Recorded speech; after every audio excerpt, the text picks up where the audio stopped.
Hello everybody, this is Toys R Us, and for this new figure unboxing and review, we're going to be looking at the Cyberverse Adventures Dinobot slug figure. What we're going to do with this video then, we're going to unbox him live in a second, have a look at the entire contents of the packaging. We're going to have a detailed look at him in both of his modes to help you decide how you want to display him. We'll of course do some comparisons with him and his original Generation 1 self, and some other slug figures that have been released down the last few years. So, before we get started, let's have a look at the box, and I suppose let's explain my reasoning for having a look at this guy. Obviously, as a parent, I've brought some Cyberverse figures for my son, and they've all been relatively simple, but this guy, as you can see, it completely stumped me. I couldn't believe it when I looked at the back, and it said it was going to take 25 steps to transform him, so that really intrigued me, and that is one of the main reasons why I'm going to be reviewing and having a look at him. Again, before we open it though, we can see we've got this new box, which is the open one.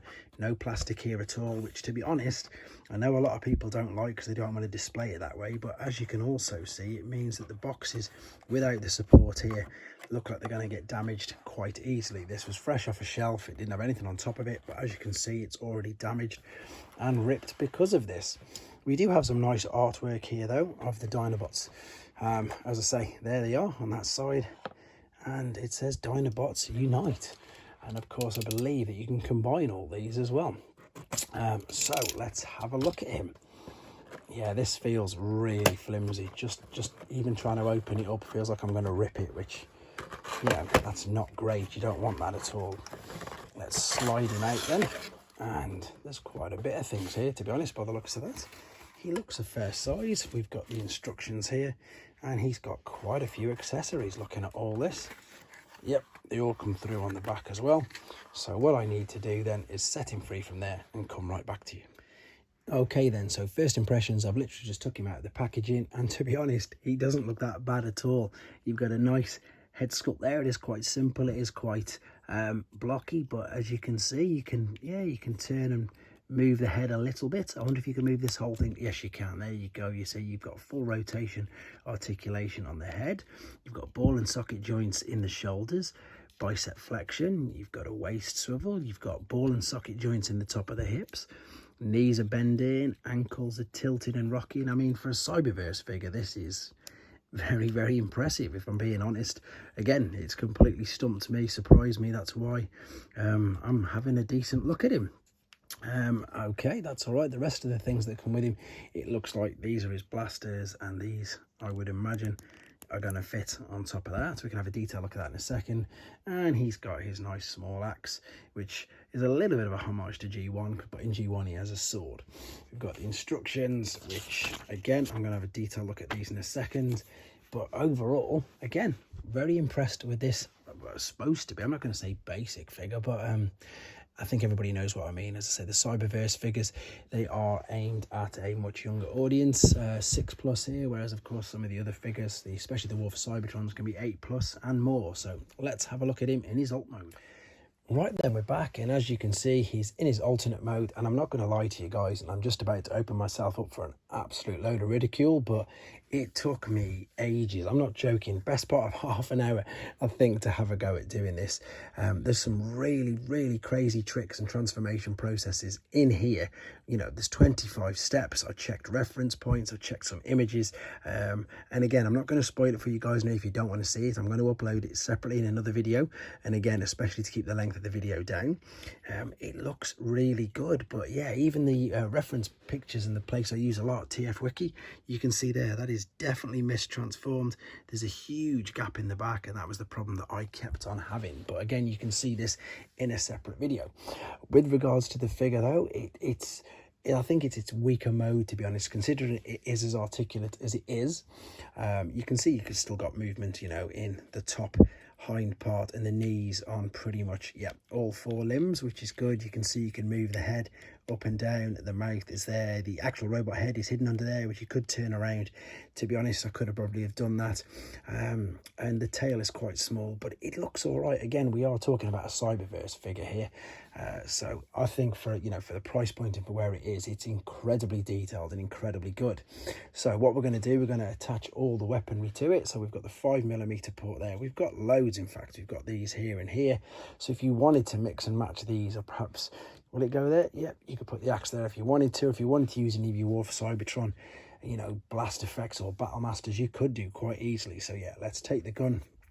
Let's put the two blast bits on at the end there, and there's another port on the top of that where we can take that and put the axe in, and then I suppose that makes up a little bit and it detracts away from the gaps that actually are there. It doesn't look too bad, to be honest. It doesn't. Again, I keep saying it, but you've got to remember this is a cyberverse figure, and yeah, I think it looks all right. Let's have a quick look at it. And again, look, they've even got the cutout there in the top for where the I suppose where his blasters and everything can come through. There we go. Anyway, that's a good enough look, I think, at him in his alternate mode. We're going to come back with him again in his robot mode, and we're going to do some more comparisons. Okay, back for the final time with him in his robot mode. We're going to see how he looks with his accessories and, of course, do some comparisons. And just if you guys want to know, I can actually confirm that it did. It took me 24 minutes to transform him. That was the time difference between the videos. I had a good look at them. So the only thing, I suppose, if you want to choose, you can choose how you want to put the head up at the back. You can either have half of it over there, or you can tilt it completely out of the way. I think it looks a bit better coming half over, to be honest, like that. And that's the way I'm going to be displaying him. Now, if you don't want to have his weapons attached to him and holding them, you've got two ports on the back, and of course these, you can just literally put the weapons in like so, and it will keep them safe behind him. You can also see as well, I didn't really point this out in the first impressions, that he's got a bit of gaps, again, which you'd expect with the price point of this at the back. But again, for the price point, it's an incredibly articulate and very, very detailed figure. So let's see how he looks with his blasters in there. So just line the hands up. If it doesn't line up, obviously it won't go in. I made that mistake earlier myself, so make sure the hand is fully pulled out. And of course, with the axe, you can pop that in there. The axe is a little small, maybe, especially compared to how big the gun is. He really is posable, and again, he is a bit gappy, but he still looks really good.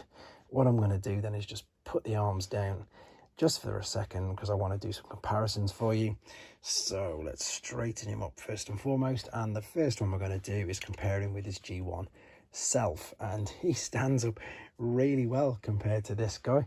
They're both about the same height. He's obviously got more articulation and he's much improved, but you can see where, of course, a lot of the homages, and of course, I suppose just his overall look with the red chest, etc., he looks really good. He's you know, he stands toe to toe with this particular version, the Power of the Primes version. He looks just as good, equally as good, to be honest. Maybe, yeah, I don't know, they're both probably just as good as each other, but of course you can't really compare him to this. I'm just going to pop him on here just because, of course, they're all the same figures.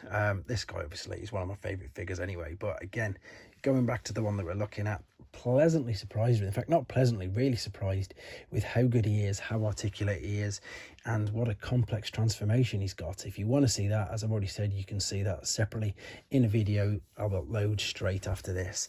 You might need it as well. You might need it at a reference point to help yourselves out, because it really is tricky. Anyway, guys, hope you enjoyed looking at him. Hope it helped with your decision if you wanted to get one for yourselves. Thanks for watching. Take care. Thanks for watching. Like and comment. And don't forget to subscribe.